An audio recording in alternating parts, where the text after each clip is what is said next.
Okay, so very good afternoon everyone. कैसे हैं आप सब? आई होप कि आप लोगों की तैयारी बहुत अच्छी चल रही होगी। तो जैसा आप जानते हैं कि हम यहाँ पे प्रिपरेशन कर रहे हैं हमारे एनटी यूजीसी नेट या जेआरएफ हमको क्लियर करना है 2022 का एग्जाम का शेड्यूल। अभी तक आप लोगों के सामने ये पता चल चुका है आपको कि 12, 13, 14 को आपका एग्जाम होना है। तो बस हमको उसकी तैयारी करनी है, तो बस उसके लिए आप लोग भिड़ जाइए। पेपर वन का अजम्पशंस आपके सामने आ ही चुके हैं। ठीक है कि ज़्यादा से ज़्यादा पीवाईक्यूज और अपना जो लाइक रिवीजन अच्छे से कर लोगे ना, तो आराम से एग्जाम आपका पेपर वन का क्लियर है। उसी तरह से पेपर टू में भी जो क्वेश्चंस पूछे जा रहे हैं, एज यू नो कि ज़्यादातर क्वेश्चन जो रहेंगे वो आप लोगों के किस तरह के रहने वाले हैं, वो आपके कॉन्सेप्चुअल क्वेश्चन ही रहने वाले हैं। तो टाइम कंज्यूमिंग रहेंगे, आपको उस हिसाब से अपने आप को मैनेज करके चलना पड़ेगा, इसलिए ज़्यादा से ज़्यादा प्रैक्टिस कीजिए। आज आप लोगों को ये जो 10 क्वेश्चंस बता रही हूँ, इन 10 क्वेश्चंस के साथ साथ आप लोगों को बहुत सारे कंसेप्ट क्लियर होने वाले हैं। तो जल्दी से टेलीग्राम ज्वाइन कर लीजिए, जिससे कि आप लोगों को सारी की सारी डिटेल्स जो है वो मिलना शुरू हो जाए। चलिए तो शुरू करते हैं आज का सेशन। गाइस, IFAS ये एक आप लोग देखोगे, इसकी जो वेबसाइट पर जाइएगा, इसकी वेबसाइट आपको नीचे डिस्क्रिप्शन बॉक्स में मिल जाएगी। ये आपको एंटी यूजीसी नेट की प्रिपरेशन कराने के लिए एक बहुत अच्छी संस्था है जो आपकी हेल्प कर सकती है। और अभी गुरु पूर्णिमा के पावन पर्व पर यहाँ पर एक बहुत अच्छा ऑफर निकला हुआ है, जिसमें आपको फ्लैट 75% का डिस्काउंट भी मिल रहा है अगर आप यहाँ पर सब्सक्रिप्शन लेते हैं आज की आज ही। और साथ ही साथ आप जानते हो कि अगर आप इस कोड का यूज करेंगे तो इस कोड के थ्रू आपको यहाँ पर 75% का डिस्काउंट मिल जाएगा, MM10। इस कोड को आप अगर यूज करते हैं, you will get the 75% of discount. And ये यूजीसी नेट की प्रिपरेशंस, मॉक टेस्ट, ये सारी चीजें आपको इसमें मिल सकती हैं, तो आप एक बार इसको ट्राई कर सकते हैं। चलिए तो शुरू करते हैं आज का सेशन, जिसमें आप देख ही रहे हो कि क्वेश्चन नंबर 1 आपके सामने मौजूद है। तो क्वेश्चन नंबर 1 कहता है, who pay the layoff compensations to a workman। ठीक है, who pay the layoff compensation to a workman। तो देखो, employer, central government, employ state insurance corporation and state government. आपसे सिर्फ इतना पूछा जा रहा है कि यहाँ पर जो ले ऑफ का कंपनसेशन होता है वर्कमैन का, वो कौन पे करता है। अभी देखो, सोचने वाली बात यह है कि पहले आपको ये पता होना चाहिए कि ले ऑफ होता क्या है। जब भी कंपनी में, मान लीजिए कि जैसे अभी कोरोना का जब समय आया था, तो उस समय पर कंपनी के पास पैसा ही नहीं था कि वो अपने एम्प्लॉयज को पैसा दे सके। इस तरह की जब कंडीशन कोई क्रिएट हो जाती है, तो ना चाहते हुए भी कंपनी से एम्प्लॉयज को निकालना पड़ता है। वो जो कंडीशन होती है, वो कंडीशन कहलाती है आपकी ले ऑफ। ऑल्दो वो टेम्पररी होती है, बट लाइक जब कंडीशन सुधरती है तो आप उसको बुला भी सकते हो, एम्प्लॉयज को दोबारा बुला भी सकते हो। बट इन दैट केस, यहाँ पर एम्प्लॉयज को जब आप निकाल रहे हो, तो एक तरह का कंपनसेशन अमाउंट आप उनको प्रोवाइड कराते हो। तो वो जो कंपनसेशन आप उन्हें प्रोवाइड करा रहे हो, तो वो कितना, कौन उसको देता है, इसके बारे में आपसे पूछा गया है। तो चलिए देखते हैं क्या है इसका right answer. The right answer is A guys, employer. यहाँ पर जो एम्प्लॉयर होता है, he is responsible to give the layoff compensation to the workman, right. चलिए आगे बढ़ते हैं। अच्छा, एक और चीज, ले ऑफ के साथ साथ एक और टर्म आता है आपका, जैसे कि रिट्रेचमेंट होता है, ये आपको पता होना चाहिए। लॉकआउट क्या होता है, ये आपको पता होना चाहिए। स्ट्राइक क्या होती है, ये आपको पता होना चाहिए। एक शॉर्ट में आप लोगों को बता देती हूँ। स्ट्राइक जो होती है, वो आपके एम्प्लॉयज का वेपन होती है कि एम्प्लॉयज करता है। लॉकआउट जो होता है, मतलब जैसे तालाबंदी कहते हैं, वो आपका एम्प्लॉयर करता है जब अननेसेसरी की डिमांड एम्प्लॉयज की तरफ से आती है। रिट्रेचमेंट जो होता है, ये परमानेंट टर्मिनेशन होता है, किसका, एम्प्लॉयज का। किसी भी वजह से हो सकता है, लाइक बहुत ज्यादा एक्सेस में जब एम्प्लॉयज हैं, उस समय पर भी आप इसमें कर सकते हो। तो इसके बहुत सारे रीजंस हो सकते हैं, लेकिन हाँ, लाइक ऐसा नहीं है कि आप उसको जानबूझ के बाहर निकाल रहे हो, आप किसी मजबूरी से आप सामने वाले को निकाल रहे हो। यस, इनडिसिप्लिन के केसेस में भी रिट्रेचमेंट आपका हो सकता है। चलिए आगे बढ़ते हैं। नेक्स्ट क्वेश्चन है, which one of the following is not a norm of corporate governance. Which one of the following is not a norm of corporate governance. आपको इतना बताना है कि यहाँ पर कॉर्पोरेट गवर्नेंस का नॉर्म क्या नहीं है। देखो, यहाँ पर आपसे क्लियरली नॉट पूछा गया है, तो you have to know about the not. So woman independent director, clause 490 of listing agreement, audit committee, disclosure norm of earning per share. इसमें से कौन सा ऐसा है जो कॉर्पोरेट गवर्नमेंट में यूज नहीं होता है, ये आपसे पूछा जा रहा है। So are you ready guys? Corporate governance बहुत इंपॉर्टेंट टॉपिक है। इसके पिलर्स भी आप लोगों को पढ़ना है कि 4 पिलर्स के कौन कौन से होते हैं, जो अपने आप में बहुत इंपॉर्टेंट है। तो जल्दी से बताइए कि क्या है जो इसका नॉर्म नहीं है। Let us see the right answer. The right answer is D guys. D is the right one. जो आपका ये disclosure norm of earning per share, ये जो है this is not comes under the corporate governance. लेकिन इसके अलावा woman independent director clause 49 of listing agreement और ऑडिट कमेटी आपकी इसी में आएगी। जैसे कॉर्पोरेट गवर्नमेंट आप जानते हो कि इसमें आपके रूल्स, रेगुलेशंस, प्रोसेस, प्रिंसिपल्स ये सभी होते हैं जो एक कंपनी को मानने पड़ते हैं, जिसके द्वारा कंपनी अपनी सही तरीके से चलती है, राइट। अब नॉर्म्स ऑफ कॉर्पोरेट गवर्नेंस में क्या इंक्लूड हो जाएगा, जितनी भी ऑडिट कमेटी जो एक इंपॉर्टेंट रोल प्ले करती है कॉर्पोरेट गवर्नेंस के लिए, वो इसमें इंक्लूड होती है।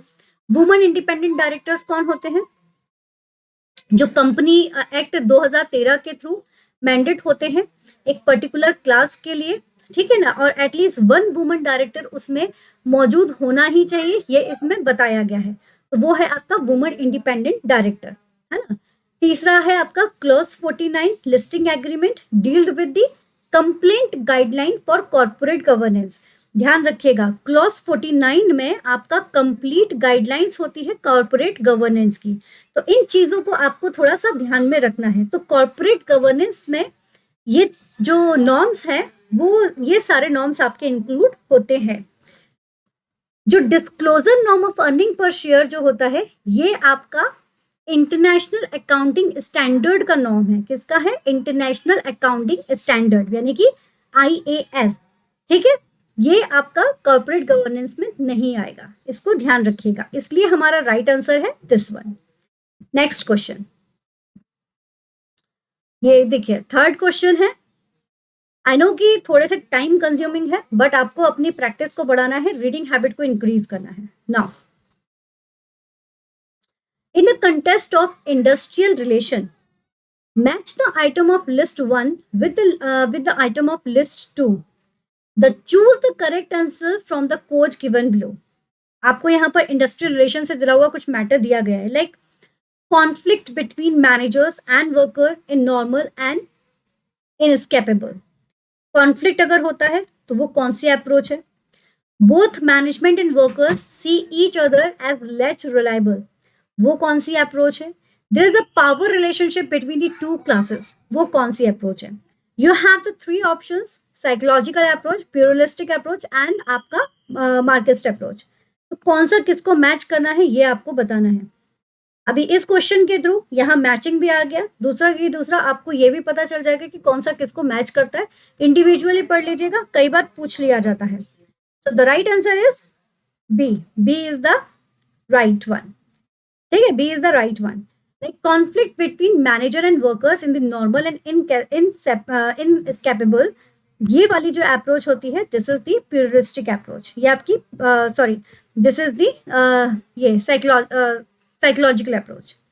Now both the management and workers see the each other less reliable, दोनों ही देख रहे हैं कि वो एक दूसरे को रिलायबल नहीं है, तो ये अप्रोच आपकी प्यूरिस्टिक कहलाएगी। और थर्ड जो है there is a power relationship between the two classes, ये आपकी मार्क्सिस्ट अप्रोच कहलाएगी।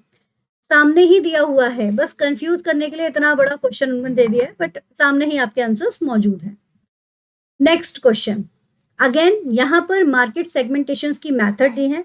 मार्केटिंग का बहुत ही इंपॉर्टेंट कंसेप्ट है ये, और यहाँ पर आपको इसके सैंपल सेगमेंट दिए हैं, राइट। आपको इनको मैच करना है, right.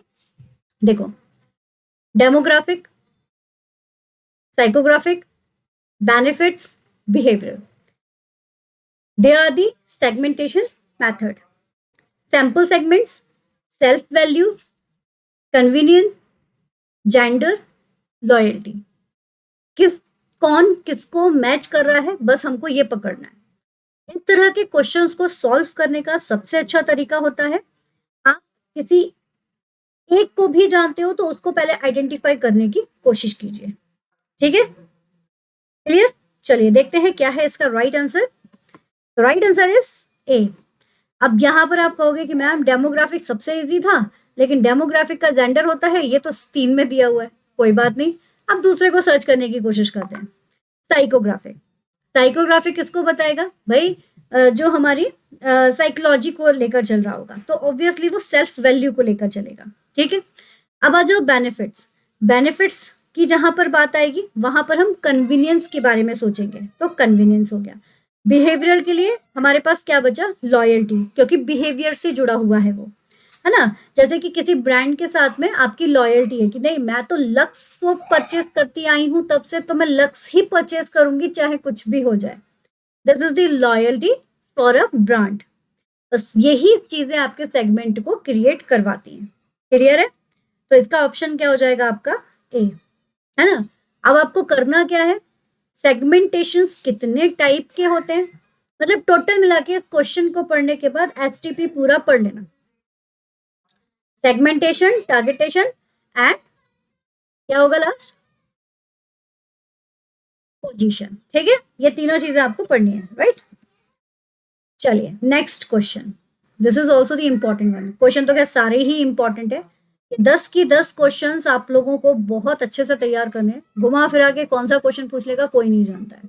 Now the following statement related to the transactionality, choose the correct code of the statement. यहाँ पर ट्रांजेक्शनलिटी के बेसिस पर आपको, ट्रांसनेशनलिटी के बेसिस पर आपको दो स्टेटमेंट दिए हैं। स्टेटमेंट 1 कहता है द अनकिड। अब आप लोगों के लिए एक होमवर्क ये है, इसका फुल फॉर्म मुझे कमेंट बॉक्स में जरूर लिखकर बताओ कि what is the meaning of Ankit. सो Ankit developed the index to compare the transnationality of country in which T and C's operate, जिसके माध्यम से थर्ड नेशन कंट्री आपकी ऑपरेट की जाती है, ये बताया जा रहा है पहला स्टेटमेंट। सेकंड स्टेटमेंट कहता है the Ankit followed parameter like FTI, flow a percentage of gross fixed capital formations, FDI inward stock, value added by the foreign affiliated and the job created by them। तो अनकिड जो है वो इस parameters को follow करता है। अब इन दोनों स्टेटमेंट्स में से कौन सा स्टेटमेंट आपका सही है और कौन सा स्टेटमेंट आपका गलत है, वो आपको यहाँ पर देखना है। तो चलिए देखते हैं क्या है इसका right answer. The right answer is D guys. Like हमारा एनटीए बहुत ही अच्छा है इस मामले में कि जब भी लगता है कि क्वेश्चन थोड़ा सा टफ दे दिया है, बच्चों को सोचना पड़ेगा, आंसर तुरंत इजी हो जाता है। तो both statements are correct guys, तो इसको पढ़ भी लो। अनकिड का फुल फॉर्म मुझे लिखकर बता दो। दूसरा, यहाँ पर ट्रांसनेशनलिटी का यूज होता है जिसमें थर्ड नेशन कंट्रीज को ऑपरेट करने में मदद करता है। और अनकिड के जो पैरामीटर्स है वो ये सारे पैरामीटर्स है, इनको आपको याद करना है। ठीक है, तो both the statements are the correct one. Now question number 6, again the important one, succession planning. Arrange the following steps of succession planning in the correct sequence। Succession planning यानी कि उत्तरदायित्व देना। जब कोई कंपनी में पर्सन जो है वो एक तरह से मान लो कि किसी दूसरी जगह पर उसको भेजा जा रहा है, तो जब उसकी जो पोजीशन खाली हुई है उस पोजीशन पर हमको किसी ना किसी को ट्रांसफर करना पड़ेगा, किसी ना किसी को उसकी रिस्पॉन्सिबिलिटीज हमको देनी पड़ेगी। तो दैट मीन्स कि we are giving them the responsibilities, we are finding the successor for them. ठीक है ना, उस पर्टिकुलर पोजीशंस के लिए we have to find the successor. So for this we have to plan succession planning before this condition. तो उसके लिए हमको कुछ ना कुछ तैयारी करनी पड़ती है। अब इस तरह के क्वेश्चंस को सॉल्व करने के लिए firstly you should find the first one, कि पहली स्टेप क्या होनी चाहिए, उसको आपको सर्च करना है। अभी ऑप्शन देख के आपको समझ में आ ही चुका है कि 1 नंबर की जो है वो तो हो ही नहीं सकती है। तो अभी हमारे पास 1 और 4 तो ऑप्शन में आ ही नहीं सकते, तो इसमें हमको दिमाग भी नहीं लगाना है क्योंकि कहीं पर भी आपको 1 और 4 दिया ही नहीं है। तो अब पढ़ के देख लो, 5th नंबर का ऑप्शन है ना, 2nd नंबर का ऑप्शन और 3rd नंबर का ऑप्शन, इसमें से आपको कौन सा लगता है जो पहला होना चाहिए, उसके थ्रू भी आप अपना आंसर आसानी से निकाल सकते हो। Let us see what is the right answer. The right answer is D guys, D is the right one. जैसा मैंने कहा, हमने पढ़ा, नाम से भी आप देखोगे अलग ही समझ में आ रहा है। सबसे पहली चीज होती है चीजों को आइडेंटिफाई करना। ठीक है, तो identify the key role for succession and replacement planning. जैसा मैंने आपसे कहा ना, रिप्लेस कर दिया जाता है, वही चीज आ गई। सबसे पहले हम आइडेंटिफाई करते हैं key role for succession and replacement planning, कि हमको कहाँ करना है, कैसा करना है। We have to find out this one. जब ये हमारा काम हो जाएगा, इसके बाद अब तो मिला लो, क्योंकि पता है कि यही फर्स्ट आना है, तो इसके बाद के सारे देख लो। Define the competencies required to perform the role. अभी बात आती है कॉम्पिटेंसीज की, तो चलो ठीक है, अब जल्दी से मुझको लिख के बताना, who give the core competency. कई बार बताया, ये सारे क्वेश्चंस नोट करते जाओ। Who give the core competencies, किसने दिया है कोर कॉम्पिटेंसी को, जल्दी से बताइएगा कमेंट बॉक्स में। नाउ इसके बाद नेक्स्ट है with the future orientation access the pupil against the criteria. Okay. फिर identify the pool of talent that are potentially perform the highly in key role. And the last one is develop the employees to be ready to future key role. इससे भी आप अंदाजा लगा सकते हो कि भाई लास्ट में फ्यूचर की रोल के लिए ही हमको बंदा चाहिए, तो वही हमारी लास्ट स्टेप होगी. तो दिस इज द सीक्वेंस, और इस तरह से आप इसको बता सकते हो. Question number 7, again the most important question. Macro strategy for developing the customer value. हमको यहाँ पर क्या करना है, कस्टमर वैल्यू को डेवलप करने वाली मैक्रो स्ट्रैटेजी कौन सी है वो यहाँ पर गिवन है, और कुछ स्पेसिफिक स्ट्रैटेजीज उनके लिए जो फॉलो की जाती है वो भी यहाँ पर गिवन है. लाइक आपका जो customer excellence, operational excellence, product excellence and locational excellence, ये 4 एक्सीलेंस आपके सामने गिवन है, और यहाँ पर इनकी स्पेसिफिक स्ट्रैटेजी दी है कि कौन सा किस में यूज होगा. थोड़ा सा सोचोगे, आप देखोगे कि जो वर्डिंग्स दी गई है, इन वर्डिंग्स के बेसिस पर भी आप किसी न किसी एक कीवर्ड को पकड़कर आप अपना आंसर्स निकाल सकते हो. ठीक है, तो पहले ट्राई करना अपना आंसर निकालने का, फिर राइट आंसर देखना. Okay, so the right answer is B. B is the right one. चलिए, सो अभी जैसे हमने देखा कि प्रोडक्ट एक्सीलेंस की अगर मैं बात करूं, जो मतलब मैंने जिससे आइडेंटिफाई करने की कोशिश की, मैं आपको वो बता रही हूँ. प्रोडक्ट एक्सीलेंस की अगर मैं बात करूं, तो प्रोडक्ट एक्सीलेंस कब मिलेगा, वो तब मिलता है जब हमारा इफेक्टिव ब्रांडिंग होती है. जब ब्रांड बहुत अच्छा होगा तो प्रोडक्ट की एक्सीलेंसी ऑटोमेटिकली इनहेंस हो जाएगी. ठीक है, प्रोडक्ट अच्छा होगा, सॉरी ब्रांड अच्छा होगा तो प्रोडक्ट एक्सीलेंस ऑटोमेटिकली क्रिएट हो जाएगा. तो मैंने इसके थ्रू इसको आइडेंटिफाई करने की कोशिश की थी, और जैसा आप देख रहे हो कि सी का जो 4 है वो सिर्फ एक ही में दिया गया है, तो इसी से आप तुरंत आंसर निकाल सकते थे. ओके, नाउ कस्टमर एक्सीलेंस किसको बताएगा, यूनिक मर्चेंडाइज. ठीक है, ऑपरेशनल एक्सीलेंस किसको बताएगा, strong relationship with their suppliers. और लोकेशनल कि भाई किस जगह पर आपका लोकेशन बैठ रहा है, तो store on the corner of a busy intersection. तो इस तरह से आप इसको आइडेंटिफाई कर सकते हो, तो आपके लिए आसानी पड़ेगी. चलिए next question, question number 8. Again the statement question बहुत पूछे जा रहे हैं. नाउ ये जो स्टेटमेंट है, this is related to the decision tree analysis. ये आपका डिसीजन ट्री एनालिसिस से जुड़ा हुआ स्टेटमेंट है. 2 स्टेटमेंट है आपके पास, स्टेटमेंट 1 एंड स्टेटमेंट 2. किससे जुड़ा हुआ है, डिसीजन ट्री एनालिसिस. तो first of all you should know about what is the decision tree. Decision tree क्या होता है ये आपको पता होना चाहिए. Now a decision tree contains the probability of outcomes and the conditional monetary values attached to those outcomes. Decision tree क्या बताता है, प्रोबेबिलिटी बताता है कि क्या क्या आउटकम्स हमारे पास आ सकते हैं, क्या क्या कंडीशन जो है वो मॉनेटरी वैल्यूज की आउटकम के साथ में जुड़ी हो सकती हैं. स्टेटमेंट 2 क्या कहता है कि decision tree notes, decision tree के जो नोट्स हैं, नोट्स मतलब अभी आपको डायग्राम दिखाऊंगी सबको क्लियर होगा. अलग से ये जो आप जब ट्री बनाते हो ना, तो ये जो ट्री बनता है ना, इसमें कुछ इस तरह के गोले दिए रहते हैं. ये गोले जो होते हैं ना, this is called the notes, है ना. ये जो आपके जो ट्री है इसमें जो ये होते हैं, ये इनको हम नोट्स कहते हैं. So at the left represent the action that occurs before note and fall further to the right. इस तरह से इसमें बताया गया है इसके नोट्स का. अब हमको ये बताना कौन सा स्टेटमेंट सही है, क्या वाकई में ये सही बोल रहा है, क्या वाकई में वो लेफ्ट की तरफ जाता है और इस तरह से एक्शन देता है, तो ये आपको बताना है. तो the right answer is D. इसका जो सही आंसर है वो क्या है, D. The right answer is D. Both the statements are correct. Now question is decision tree analysis क्या होता है वो आपको पता होना चाहिए.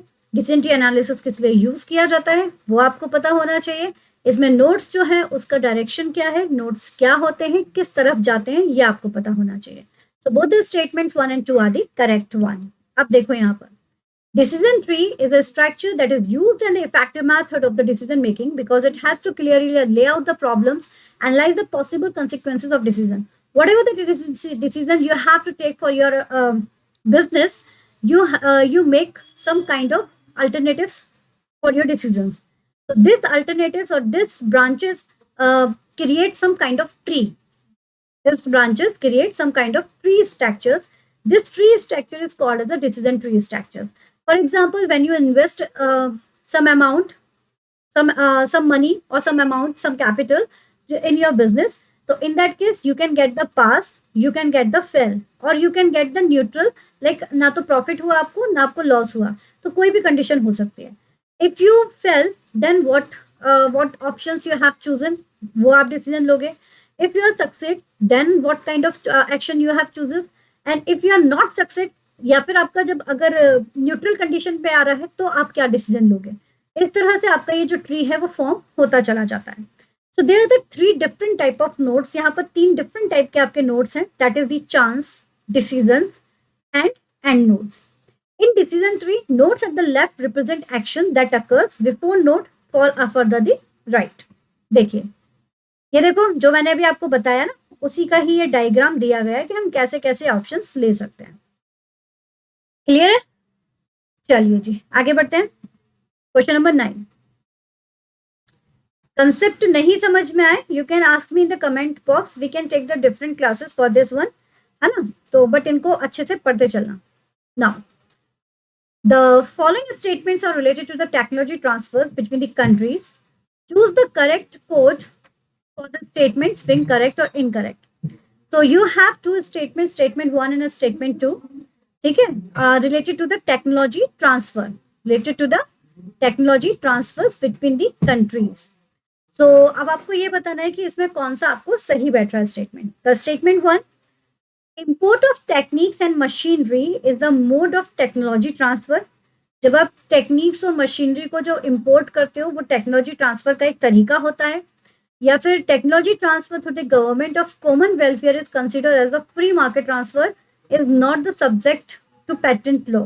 जब टेक्नोलॉजी ट्रांसफर की जाती है किसी कॉमन वेलफेयर के लिए तो वो फ्री ट्रांसफर होता है, उसमें पेटेंट लॉ का कोई भी मैटर सामने नहीं आता है.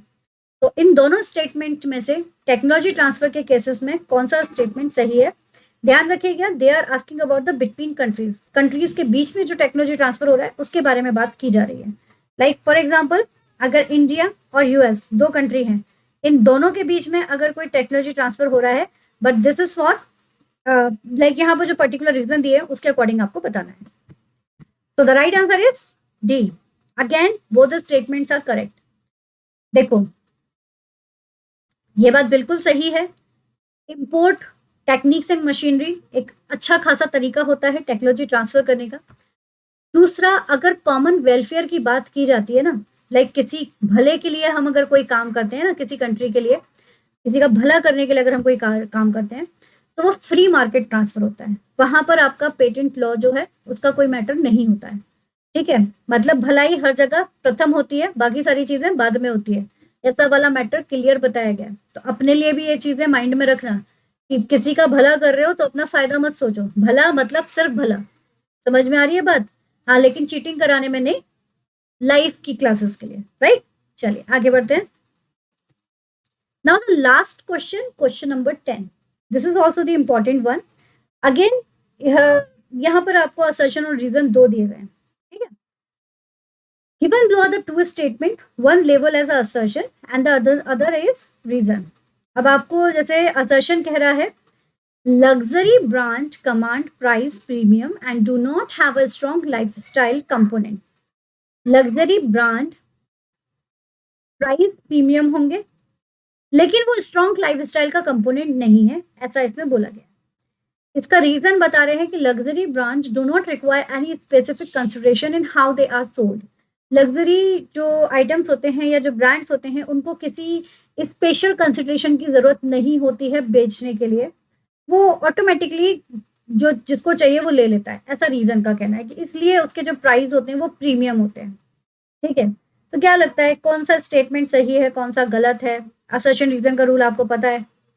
पहले क्या करना है जी, पहले हमको देखना है कि कौन सा स्टेटमेंट सही है कौन सा गलत है, फिर हम आगे की तरफ मूव करेंगे कि भाई स्टेटमेंट तो हो गया, अब बिकॉज लगा के देखो कि वो उसका रीजन बता रहा है या नहीं बता रहा है. कर लिया? चलो, right answer is A. Both statement, झटका दे दिया यहाँ पर एनटीए ने ना. Both statement are incorrect. Incorrect क्यों है इनकरेक्ट वो भी बता रही हूँ. Luxury brand command processing premiums, that is true कि भाई लग्जरी ब्रांड है तो प्राइम जो आपका जो प्राइस होगा वो भी आपका प्रीमियम होगा। और ये स्ट्रॉन्ग लाइफ स्टाइल का कंपोनेंट होगा भाई, क्यों नहीं होगा? जब आपकी अच्छी खासी लाइफ स्टाइल होगी तभी तो आप प्रीमियम प्राइसेस को लोगे, नहीं तो ऑर्डिनरी सामान नहीं खरीद लोगे। इसलिए ये नॉट लगाकर इन्होंने स्टेटमेंट को गलत कर दिया।